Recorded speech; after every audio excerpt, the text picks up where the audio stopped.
Alors bonjour à tous, c'est Matt. Aujourd'hui on se retrouve pour une nouvelle vidéo où je vais vous parler de l'album Génération Perdue et de Johnny 67. Alors on va commencer tout d'abord par Génération Perdue, sorti en 1966, le 19 octobre 1966 précisément. Il a été enregistré en août, septembre et octobre au Sound Studio à Londres. Ce genre d'album, c'est un mélange entre la pop et le rock, donc c'est un album pop rock. C'est ce disque et c'est un disque, moi je dirais un peu qui a été rétracté, car le disque est un peu format 33 tours. Enfin, je vais vous montrer après. Et le producteur de cet album, c'est Lee Hallyday. Voilà, le label c'est Philips, il était sorti par Philips. Donc voilà, on va commencer tout de suite. Montrer. Donc là, une petite sous-pochette pour protéger un peu le disque. Donc, on va tout sortir. Donc, comme je vous ai dit, une sous-pochette pour protéger le disque. Là, vous avez l'album Story Mercury Record original recording à l'idée. Voilà, explorer l'univers de cet album sur le site. Donc, je vais vous mettre le lien dans la description. Le lien, c'est johnnyhallyday.mercury.com. Voilà. Et derrière ce petit flyer un peu, il y a l'explication de cet album. Donc Génération Perdue, euh, voilà.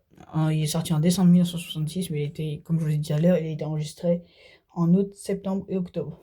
Donc en soi, il est sorti en décembre. Donc, je vais vous lire un peu. La Génération Perdue est en général classée dans le top 5 des albums les plus importants dans la carrière de Johnny Hallyday.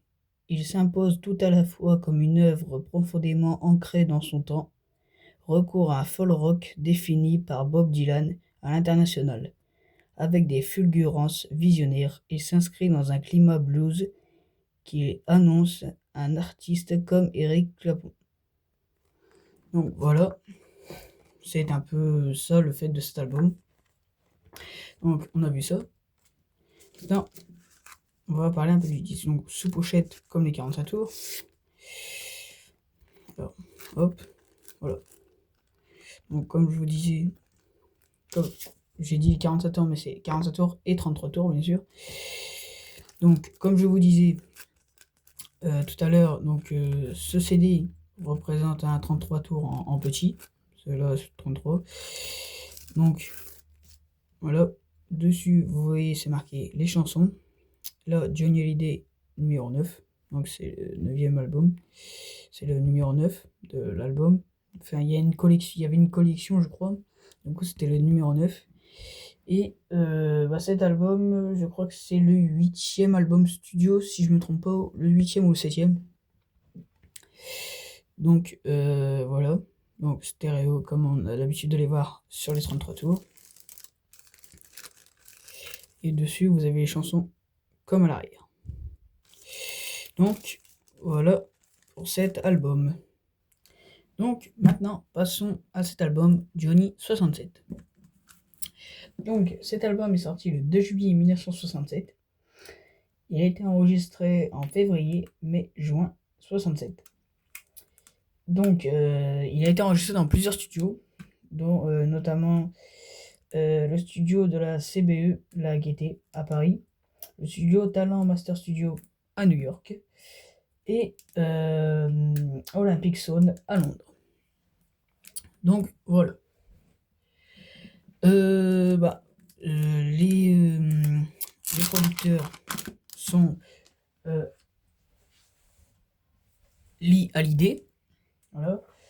Je vais pas vous citer tous les noms parce que je sais pas trop. Donc on va direct sortir, mais le principal c'est Lee Hallyday qui lui a fait cet album. Donc qui sont deux merveilleux albums. Donc une sous-pochette, comme j'ai la Génération Perdue tout à l'heure. Je crois que j'ai oublié un truc aussi. J'ai peut-être laissé dedans. Oui, voilà. Le flyer, comme dans l'album Génération Perdue. Alors, Nous avons le CD, qu'on verra après. Nous avons le flyer, album story, voilà, c'est le même, je vais pas vous refaire tout.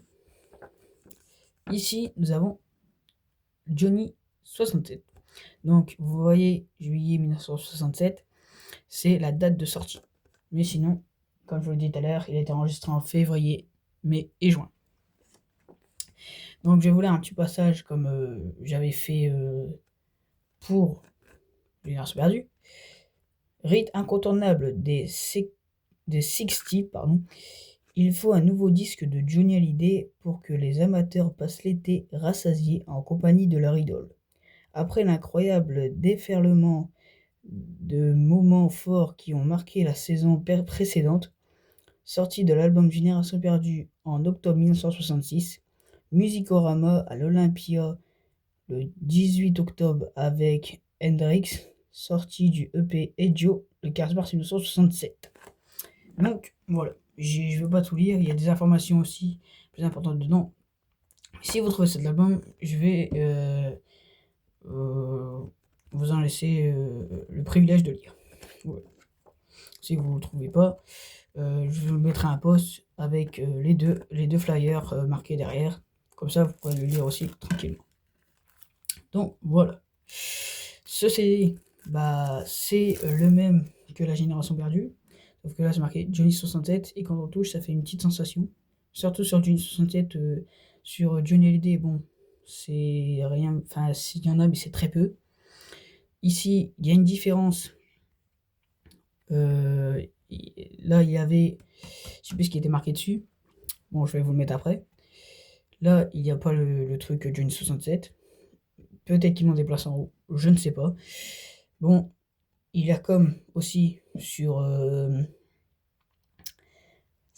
CD Johnny, sur le CD Génération Perdue, pardon, excusez-moi. C'est ce soir, donc c'est un peu la fatigue.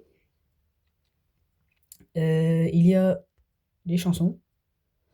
Il y a plus de chansons, je crois, dessus que sur celui-là, Génération Perdue. Donc les chansons sont écrites pareil. Exactement le même disque, sauf que c'est pas le même album. Donc voilà. Donc voilà, je vous laisse faire la comparaison. Là, il n'a pas marqué Génération Perdue. Là, tandis que là, il a marqué Johnny 67. Là, il a marqué Johnny numéro 9. Là, il n'y a rien de marqué. Donc, je ne sais pas pourquoi ils ont voulu changer ça. Après, là, comme vous voyez, là-haut, là, il y a deux petits ronds. Là, il est marqué, il y a un numéro 538 348-5. Donc, voilà. Donc, je sais pas vraiment ce que c'est. Même là, ici, c'est pareil. Il y a une différence. Là, c'est plus petit. C'est les mêmes, on va dire, sponsors. Enfin, je sais plus. Les mêmes collaborateurs. Donc, il y a Mercury sur les deux. Il y a Universal sur les deux. Par contre, ici, il n'y a pas les mêmes trucs. À moins que. Là, ici, il y a un S. Là, ici, c'est marqué SACEM. Donc, peut-être qu'ils ont changé de logo quand ils ont sorti cet album. Je ne sais pas. Mais moi j'aimais beaucoup ce forme de CD là, ça fait vraiment passer aux 45 tours. J'aime beaucoup ce style de CD. Et j'ai dit peut-être qu'il y avait plus de chansons dessus, mais non. En fait, il y a 12 chansons sur chaque CD. Et là, il y a Love Ender. Je ne sais plus si c'est un titre bonus ou pas qu'il y a dessus. Mais sinon, il y a juste plus d'écriture avec les noms des artistes, ceux qui ont un peu écrit les chansons, composé les chansons, voilà. Voilà, c'est ce que je voulais faire une petite comparaison sur ça. Sinon, n'oubliez pas d'aller voir dans la description, je vous ai mis le lien. Voilà. J'espère que cette vidéo vous aura plu. Et moi, je vous dis à la prochaine. Ciao.